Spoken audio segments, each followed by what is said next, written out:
La méditation, les états modifiés de conscience, le sentiment de se fondre dans un grand tout, l'impression d'une présence bienveillante à ses côtés, les visions, la palette des expériences dites religieuses est très vaste. Cette semaine, le cerveau des croyants est notre objet d'étude puisque l'on parle de neurothéologie. Une série que nous vous proposons en nouvelle diffusion. Elle est signée Jean-Christophe Emery et c'est Jean-François Miseré qui l'a réalisée. Bienvenue à vous. Jean-Christophe Emery, c'est vous qui nous proposez cette série. Bonjour. Bonjour Catherine. Alors, que recouvre exactement le mot neurothéologie qu'on a déjà employé à une ou deux reprises? Oui, c'est une expression qui a été popularisée en 1984 par un certain James Ashbrook, qui est l'un des pionniers dans le domaine.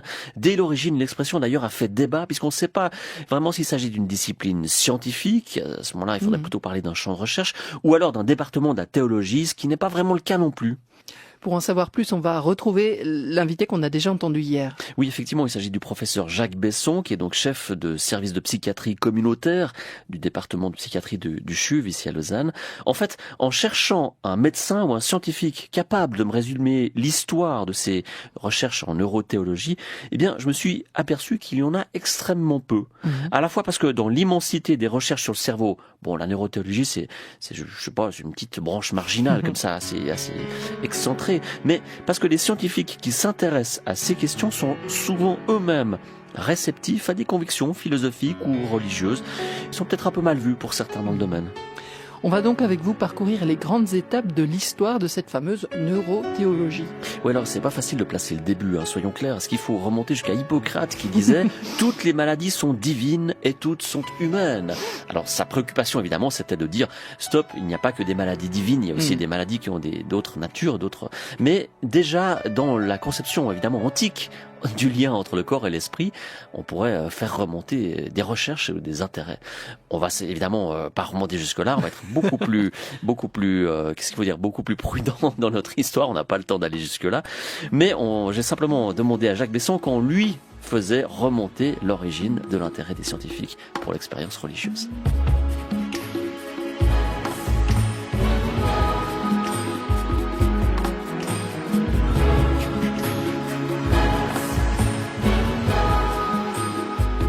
Il faut la faire remonter à la fin du 19e siècle avec la naissance de la psychologie de la religion avec William James aux États-Unis. Il a écrit un bouquin qui était un best-seller qui s'appelait The Varieties of Religious Experience, dans lequel il a décrit toute une série d'états de conscience modifiés, on dirait aujourd'hui, qui sont liés à la religion, à la spiritualité, au christianisme américain. Et c'est dans le fond le fondateur de la psychologie de la religion. Mais là, on est dans une approche qui vient des sciences humaines, de la psychologie, et non pas une approche qui vient du monde médical. Évidemment, on n'avait pas les moyens d'aborder de manière neuroscientifique les questions psychologiques. Néanmoins, elles avaient été abordées de manière scientifique avec une phénoménologie, une observation rigoureuse des phénomènes qui donnait une grande valeur aux observations de William James qui font encore autorité aujourd'hui. Alors on est obligé de faire un saut dans le temps assez important puisque c'est quand même autour des années 60 et 70 que se développe un certain nombre de recherches beaucoup plus pointues sur le cerveau qui nous donnent des idées nettement plus précises de ce qui peut s'y passer. Oui, alors dans l'après-guerre, c'est les travaux de neuropsychologie qui permettent de mieux définir la neuroanatomie fonctionnelle du cerveau autour de la chirurgie de l'épilepsie. Dans le fond, les neurochirurgiens se sont encouragés à opérer les cerveaux des patients qui avaient des foyers épileptogènes. Ça a permis de mieux connaître la géographie de l'écorce cérébrale. Et puis, il y a certaines opérations d'épilepsie qui ont été nécessaires pour soigner les malades, qui ont donné des résultats intéressants. On peut évoquer les travaux de Monsieur Sperry, qui était un neurochirurgien qui séparait l'hémisphère gauche de l'hémisphère droite pour éviter que l'épilepsie se généralise dans le cerveau avec des crises très graves pour les malades. Et alors, les patients qui avaient ce qu'on appelait un split brain, donc le cerveau séparé, les deux hémisphères qui ne se parlaient plus, ont été analysés très soigneusement par toute une série de scientifiques. Et le premier qui s'est intéressé, dans le fond, à la neuropsychologie du cerveau religieux, c'est un certain Gazzaniga. En 1970, il a fait un papier sur la dominance hémisphérique où il montrait comment, dans le fond, le cerveau donnait des interprétations du monde aberrantes quand le cerveau était, séparé en deux hémisphères. L'hémisphère droite donne toutes sortes d'interprétations qui sont évidemment décollées de la réalité de ce que pouvait dire le cerveau gauche. Donc, c'est les premiers travaux qui montrent que la question de la religion est vraiment bien concernée par les questions de dominance hémisphérique. Alors là, on est dans les années 70, c'est aussi les années un peu post-68 hard, où on imagine qu'il y a des expériences qui se sont faites peut-être avec des psychotropes. Oui, alors on arrive vers les années 80, où c'est la grande mode des états de conscience modifiés. Alors, il y a beaucoup de gens qui s'intéressent à la phénoménologie de nouveau, de l'extase, de la transe, de l'effet placebo. Et il y a des observations bien faites qui montrent que, dans le fond, on a plusieurs états de conscience, un peu comme des disquettes, et qu'on peut switcher de l'une à l'autre. Et ça intéresse beaucoup de gens d'aller regarder les chamans, et puis aussi l'effet, évidemment, des drogues, et par exemple, des drogues psychédéliques comme le LSD. Et il y a des récits, évidemment, d'états de conscience modifiés, induits ou non par des substances, qui essayent d'investiguer un petit peu ce qui se passe dans les états spirituels, religieux et mystiques. Mais là, on n'en est pas encore au niveau de l'imagerie, parce que c'est quelque chose qui va venir par la suite, qui est encore pas complètement développé. Comment est-ce qu'on appréhende ces phénomènes? Est-ce qu'on les comprend d'un point de vue très subjectif de la personne qui traverse et qui vit et qui ressent et qui parle? C'est de l'observation clinique? Qu'est-ce que c'est? Oui, lors de la bonne clinique rigoureuse avec des critères, des questionnaires standardisés, des patients qui sont comparables, des gens qui retranscrivent leurs observations, c'est donc de la bonne clinique qui a été faite à l'époque, qui était accompagnée aussi avec des travaux d'électroencéphalographie. Là, on avait déjà de l'EEG et de très bonne qualité dans les années 80-90. Et on sait aussi qu'il y a des effets apaisants d'un certain nombre de rituels ou de pratiques religieuses qui calment, disons, on peut voir la sérénité cérébrale à travers des changements de l'électroencéphalogramme. Donc là, on en est toujours aux années 70, début des années 80 peut-être. Ouais. Quand est-ce qu'on peut situer le début j'aimerais faire allusion aux expériences de Newberg, mais d'un intérêt vraiment renouvelé, qui vient de la Californie entre autres, pour la question de la méditation, qui va devenir peut-être un peu le pivot de cette recherche. Oui, alors les Américains étaient très friands de spiritualité orientale. Il y a beaucoup de gens qui avaient pratiqué le bouddhisme ou le yoga. Et dans le fond, il y avait une certaine fascination des Occidentaux post-68 art pour l'Orient. Et toute cette tradition méditative a commencé à intéresser aussi les neuroscientifiques. Et effectivement, on peut dire que c'est André Newberg, avec son collègue Eugène d'Aquili, qui a fait les premiers travaux fondateurs, et je pense que c'est lui que l'histoire retiendra comme le fondateur de la neurothéologie. Il a écrit un bouquin qui était un best-seller en 2001, sauf erreur, qui s'appelait Why God Won't Disappear, pourquoi est-ce que Dieu ne disparaîtrait pas. Et tout est parti de son expérimentation, alors tout à fait rigoureuse. Il a mis des moines tibétains en méditation profonde dans des PET scans, donc des scanners qui permettent de voir le cerveau en action. Et ce qu'il a découvert est évidemment extrêmement intéressant, c'est qu'en méditation profonde, on voit la mobilisation de 2 ou 3 grandes régions cérébrales. On peut évoquer effectivement les régions temporales profondes, mais aussi la jonction pariétale et puis des régions préfrontales. Qu'est-ce que ça veut dire? Ça veut dire que les régions temporales sont des régions fortement connectées avec le cerveau des émotions, donc ça donne des émotions en profondeur. Les régions pariétales, ça donne des modifications de la perception du corps dans l'espace et dans l'univers. Et puis dans les régions frontales, il y a la commande de la conscience à proprement parler. Donc on s'est rendu compte que cette méditation profonde était mesurable, qu'on pouvait l'observer et la voir dans des scanners. Alors évidemment, c'était le début d'une idée. C'est que dans le fond, si Dieu existe, alors il doit se manifester dans les circuits cérébraux, puisque dans le fond, la psyché, l'esprit est porté par le cerveau.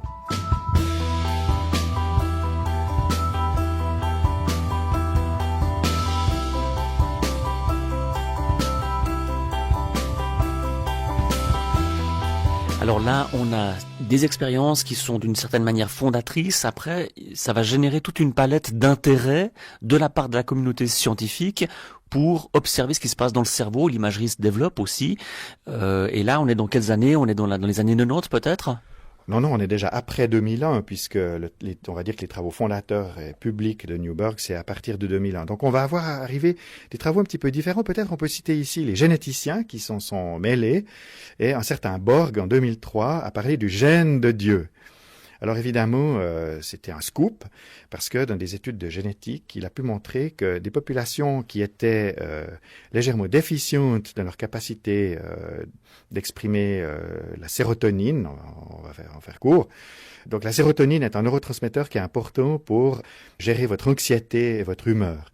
Si vous n'avez pas assez de sérotonine, vous êtes à risque d'être un peu anxieux et déprimé. C'est d'ailleurs la raison pour laquelle on prescrit des antidépresseurs à base de sérotonine quand on est en psychiatrie médicale. Monsieur Borg a montré que quand on était légèrement déficient en sérotonine, on était beaucoup plus disponible pour la spiritualité et la religion. Évidemment, c'était assez intéressant parce qu'on pouvait montrer que plus vous êtes vulnérable à l'anxiété, plus vous êtes susceptible de vous intéresser à la spiritualité et à la religion. C'est un peu comme ça qu'on a commencé aussi à connecter anxiété, dépression et religion. Et là, c'était une approche de type génétique parce que la sérotonine, c'est quelque chose qui peut être identifié dans le génome. Oui, le gène, c'est le VMT2. C'est un gène qui code pour le récepteur à la sérotonine. Et il y a un calcul compliqué. On peut montrer que si ce gène ne s'exprime pas comme il faut, alors le sujet n'a pas la sérotonine qui fonctionne convenablement. À partir donc des années 2000, il y a une sorte d'explosion de recherche dans plein de directions différentes. On va en parcourir quelques-unes avec vous, Jacques Besson. Je pense par exemple à la question, alors on a situé la méditation il y a un instant, il y a le sentiment de décorporation, de sortir de son corps, qui est identifié comme une des expériences religieuses. Il y a des chercheurs qui ont travaillé là-dessus. Qu'est-ce qu'on a pu identifier ? Alors, ces travaux proviennent de la fascination qu'exercent depuis aussi la fin des années 80 les travaux du docteur Moody sur la near-death experience, les expériences de mort imminente. Et dans le fond, le rêve des neuroscientifiques, évidemment, c'est de montrer que l'expérience de mort imminente est un problème de circuiterie et de câblage cérébral quand le cerveau souffre ou va s'éteindre. Et alors, beaucoup de gens se sont intéressés à certains éléments de la near-death experience, pas à tous, mais surtout à la question de sortir de son corps. Et des chercheurs, et on a la chance à Lausanne d'avoir un de ces chercheurs, c'est Monsieur Olaf Blanke de l'EPFL, qui a pu montrer, et il a publié ça dans Nature en 2002, qu'on pouvait provoquer de ces expériences hors du corps en stimulant une région temporale à droite, gyrus angulaire, voilà. Et alors évidemment, beaucoup de gens ont dit ah ben voilà, la messe est dite. La near-death experience, c'est une histoire de cerveau qui se modifie quand il est en souffrance biologique. Mais évidemment, ça n'est pas si simple parce que il y a une thèse qui vient d'être faite à Lausanne sur l'histoire de la near-death experience et montre que dans le fond, il y a des récits beaucoup plus complexes. Et dans le fond, aujourd'hui, il y a toute une série de chercheurs qui continuent à investiguer. Il y a même des gens qui ont mis des signes dans les salles d'opération que les gens peuvent pas voir pour être sûr que quand ils reviendront, ils auront pu voir des choses qu'ils n'avaient pas pu voir. Vous voyez, on est encore dans une période préhistorique de la neurothéologie pour les expériences de mort imminente. Mais ça reste quand même un carrefour assez fascinant, puisqu'il faut un cerveau pour faire un esprit, mais ça suffit pas.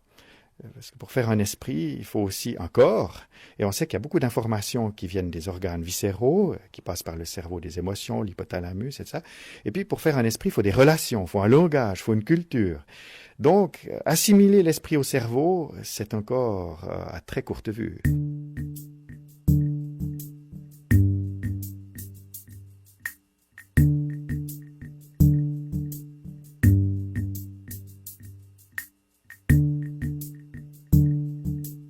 On va poursuivre avec vous, Jacques Besson, cette espèce de panorama des différentes recherches qui se sont faites dans le domaine qui s'est appelé la neurothéologie.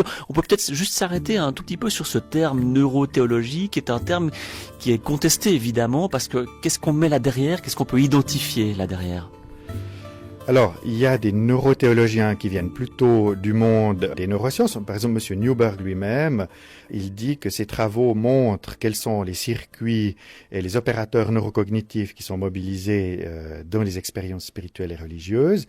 Mais à la fin de son livre, il dit que ça n'est pas une façon de trancher en faveur ou en défaveur de l'existence de Dieu. Ça n'a absolument rien à voir. Donc lui, il a une attitude très neutre, tout en disant que dans le fond, toute expérience spirituelle et religieuse est portée par des circuits cérébraux. Il s'oppose en ceci à M. Beauregard, qui est un des chercheurs de Montréal, qui essaye, et il a écrit un livre qui s'appelle « Du cerveau à Dieu » ou quelque chose comme ça, dans lequel il dit que, dans le fond, il faut explorer des pistes non matérialistes pour chercher l'esprit. Donc, vous voyez, même chez les neuroscientifiques, il y a une controverse. Est-ce que l'explication cérébrale est suffisante ou est-ce qu'elle est nécessaire? Ce n'est pas tout à fait la même chose. Jacques Besson, vous venez de citer Mario Beauregard, c'est donc ce Canadien qui s'est notamment intéressé en 2005 à l'expérience de prière. Là, on est plutôt du côté du christianisme et non pas du bouddhisme.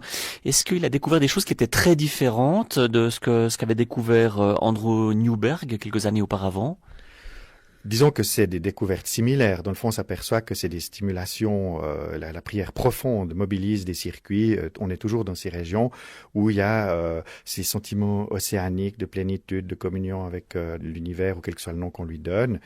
Et c'est des travaux qui corroborent largement les travaux de Newberg. Je pense que pour le grand public, il n'y a pas de différence très significative. Ce que M. Beauregard essaye de dire, c'est que toute la question religieuse n'est que des circuits cérébraux est une forme de réductionnisme et que il propose qu'il y a un peu de modestie chez les neuroscientifiques et qu'ils acceptent qu'il y a peut-être des hypothèses d'un autre ordre qui font qu'il y a peut-être des choses qu'on ne connaît pas et qui sont au-delà de ce qu'on peut mesurer aujourd'hui, et d'où l'idée que la science devrait rester neutre sur la question de la spiritualité et de la religion, ne devrait pas prendre parti pour le matérialisme, mais laisser un espace potentiel pour des mystères et des choses que l'on ne connaît pas encore. J'aimerais en venir aux expériences sur l'épilepsie et puis au casque de Dieu de Michael Persinger. Qu'est-ce que vous pouvez nous dire à propos de lobe temporal droite? Là, on a peut-être besoin de comprendre une ou deux choses. Oui, alors dans les lobes du cerveau, le lobe temporal se trouve donc, comme son nom l'indique, latéralement, derrière les tempes, et c'est le cerveau qui est connecté le plus intimement avec le système limbique, c'est-à-dire, dans le fond, le cerveau des émotions. Et ce cerveau des émotions est lui-même responsable du contrôle neurovégétatif, donc la commande, disons, du corps, du système neurovégétatif, de la commande des émotions à travers les émotions viscérales, etc. Donc le lobe temporal est un lobe extrêmement important pour le vécu expérientiel. On n'apprend pas la danse dans les livres. Donc le lobe temporal, c'est ce lobe qui va nous faire nous sentir dans l'expérience et va nous faire prendre au sérieux ce qu'on va percevoir. Donc du coup, quand vous avez une épilepsie, c'est-à-dire un foyer de neurones malades qui décharge dans ce lobe temporal, vous allez prendre au sérieux les expériences que ces neurones déchargent. On peut donner comme exemple, c'est assez connu, les rapports de patients qui prétendent avoir été enlevés par des extraterrestres.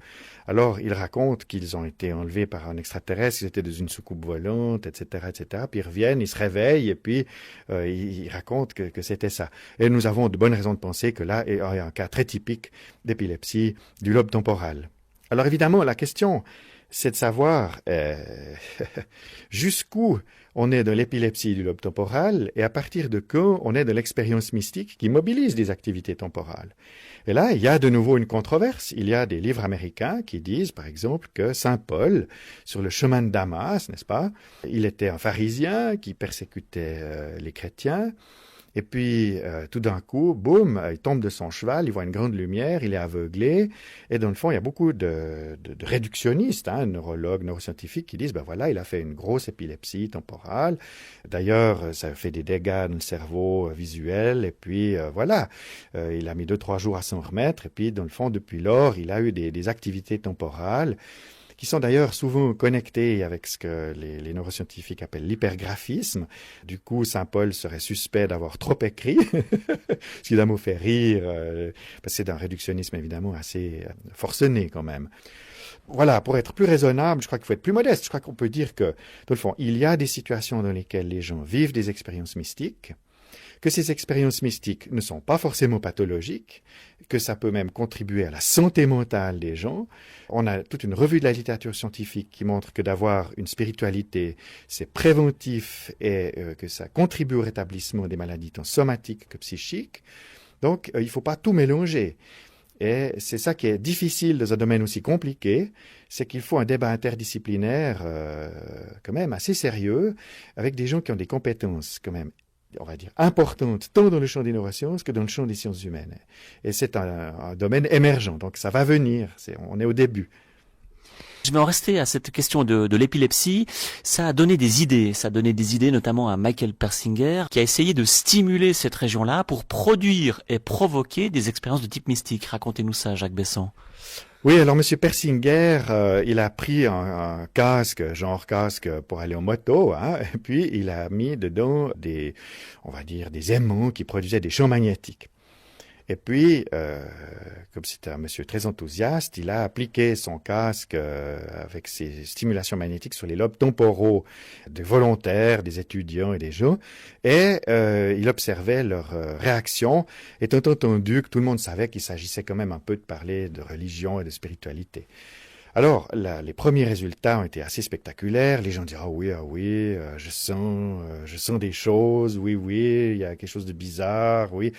Effectivement, j'ai des sentiments mystiques et spirituels. Je me sens comme dans une église ou je me sens comme s'il y avait une bougie allumée. Enfin, ce genre de choses. Ça a eu un succès considérable parce qu'on dit, si on stimule les lobes temporaux, on peut stimuler le sentiment religieux. C'est extraordinaire.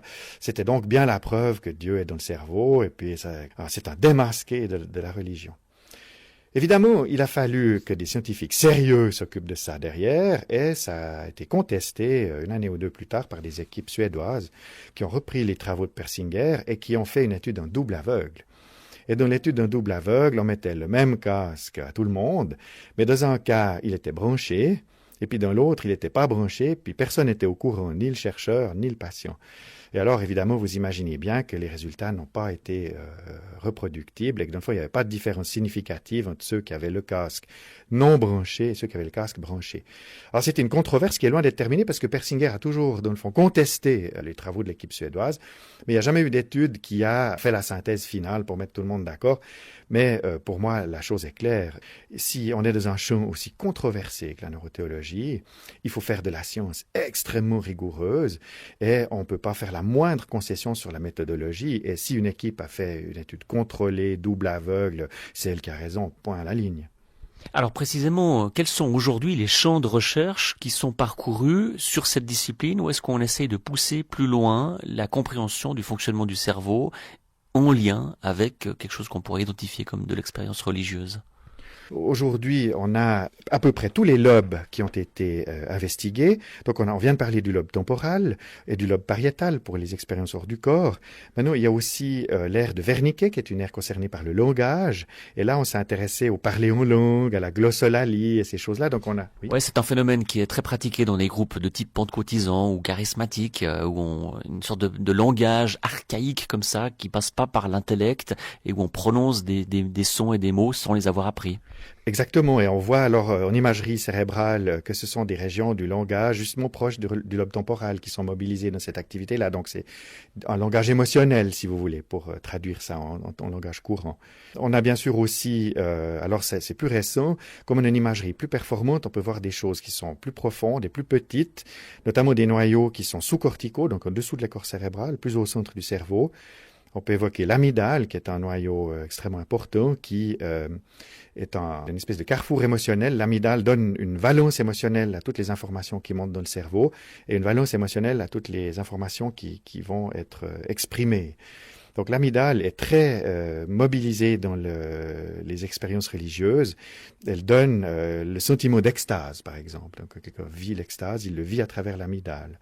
Mais aussi les sentiments de terreur religieuse. On sait aussi que des structures très archaïques comme l'hippocampe, qui est une petite structure, qui est une espèce de fichier qui permet de détecter les dangers, et qui permet aussi de vous singulariser, de dire ça c'est vous, c'est pas vous.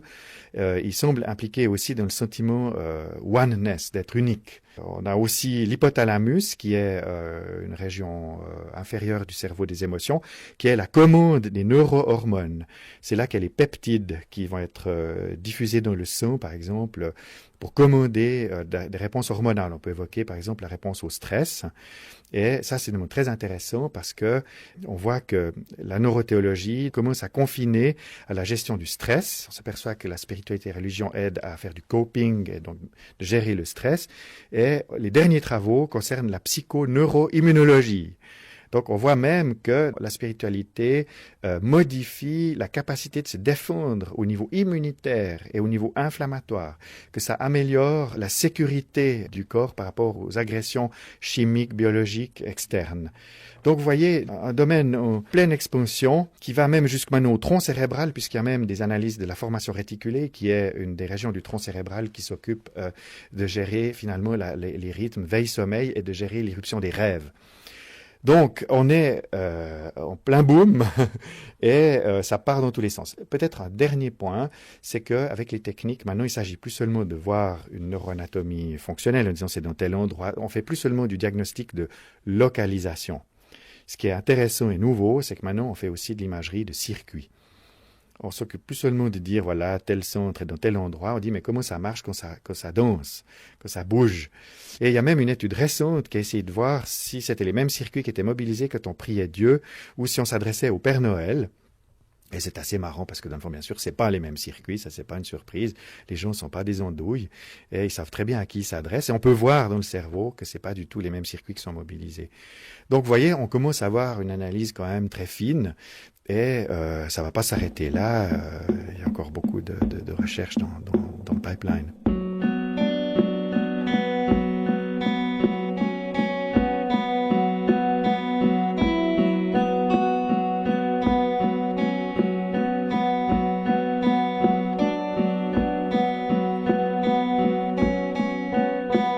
Le professeur Jacques Besson, chef du service de psychiatrie communautaire au CHUV, comment ces recherches sur les expériences spirituelles sont-elles considérées par la communauté scientifique, Jean-Christophe Emery? Oui, alors il faut dire qu'elle représente aujourd'hui le cerveau, tout le monde en parle. Les neurosciences ont complètement explosé. On parle de neuroanthropologie, de neurofinance, de neuro quelque chose. Donc, il y a des spécialistes dans tous les domaines. Pas évident de les trouver, pas évident de les faire communiquer entre eux forcément, parce que c'est des disciplines très très éloignées les unes des autres. Bon, pour les connaisseurs, l'évolution de l'imagerie permet maintenant vraiment d'avoir quand même une image un peu plus précise. Il faut dire que la communauté scientifique, au fond, il y a peut-être plus d'ignorance vraiment et des préjugés que de véritables connaissances de ces mécaniques-là.